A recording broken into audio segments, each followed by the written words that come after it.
तालुक्यातील 8,500 हेक्टर जमीन वनक्षेत्रातून वगळली।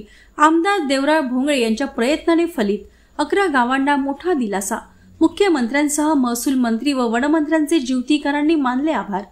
मतदारसंघातील जिवती तालुक्यातील वनक्षेत्रात समाविष्ट असलेले आणि निर्वनीकरण झालेले एकूण 8,500 हेक्टर क्षेत्र वनक्षेत्रातून वगळण्याचा महत्त्वपूर्ण निर्णय मुख्यमंत्री देवेंद्रजी फडणवीस तसेच महसूल मंत्री चंद्रशेखरजी बावनकुळे यांच्या नेतृत्वाखाली राज्य शासनाने घेतला आहे।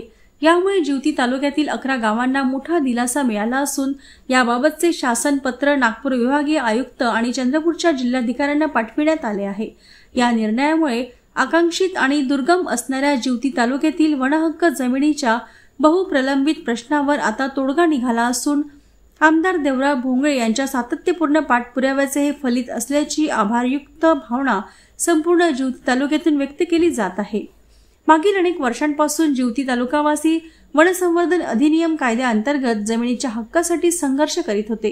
कागदपत्रांची अपूर्तता आणि प्रशासकीय अडचणींमुळे हा प्रश्न शासन दरबारी थंड बसल्यात होता, ज्यामुळे शेतकऱ्यांकडे त्यांच्या जमिनीचा कायदेशीर हक्क नसून शेतीत गुंतवणूक करणे किंवा सरकारी योजनांचा लाभ घेण्यापासून त्यांना वंचित राहावे लागत होते।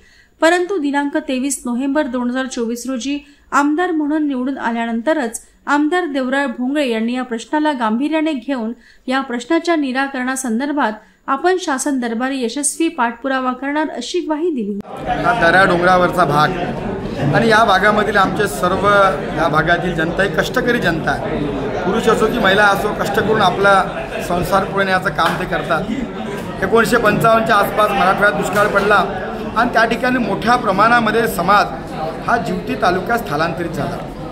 त्या ठिकाणी वन विभागाच्या जमिनीवर आपला उदरनिर्वाह करण्याकरिता शेती हा व्यवसाय ते करत होते। पण गेल्या अनेक वर्षापासून ज्या शेतीवर त्यांच्या 3 पिढ्या गेल्या पण त्यांच्या हक्काचा पट्टा त्यांना मिळत नव्हता। साधारणतः 15 वर्षापूर्वी बोम्मेवार प्रकरणामध्ये माननीय न्यायालयाने निकाल दिला आणि जिवती तालुक्यातली संपूर्ण जमीन ही वनजमीन म्हणून घोषित केली। तेव्हापासून हा संघर्ष सुरू होता। आजपर्यंत अनेक लोक आले गेले, पण जेव्हा मी भारतीय जनता पक्षाच्या नेत्यांनी मला या विधानसभेची उमेदवारी दिली आणि मी जेव्हा प्रचारामध्ये जिवतीमध्ये फिरत होतो तेव्हा जिवतीतील जनतेला मी सांगत होतो की जर तुम्ही मला संधी दिली तर निश्चितच मी जिवती तालुक्यातील जनतेला त्यांच्या हक्काचा माध्यमातून प्रश्न मांडला।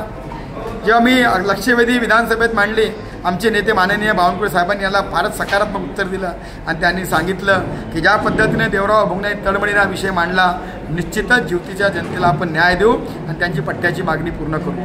खरं तर हा विषय फार क्लिष्ट विषय होता।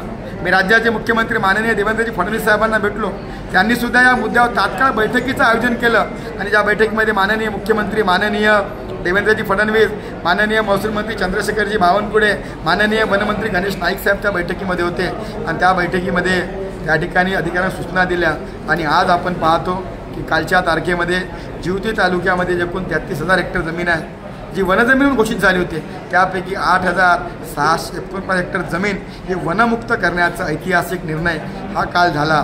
खरं तर निश्चितच मी महाराष्ट्राचे मुख्यमंत्री देवेंद्रजी फडणवीस साहेब, महसूल मंत्री बावनकुळे साहेब, वनमंत्री गणेश नाईक साहेबांचा आभार मानतो